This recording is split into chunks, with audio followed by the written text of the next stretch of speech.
কি নিছেন?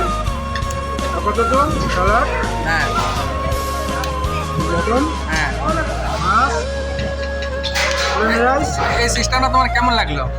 সিস্টেমটা হ্যাঁ একটা ভিডিওটা খাই তারপরে বলতেছি। আচ্ছা এখন আচ্ছা। পর্যন্ত তো ঠিকই আছে।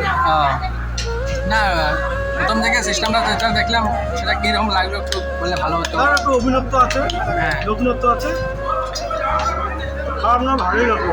আচ্ছা আচ্ছা, ঠিক আছে।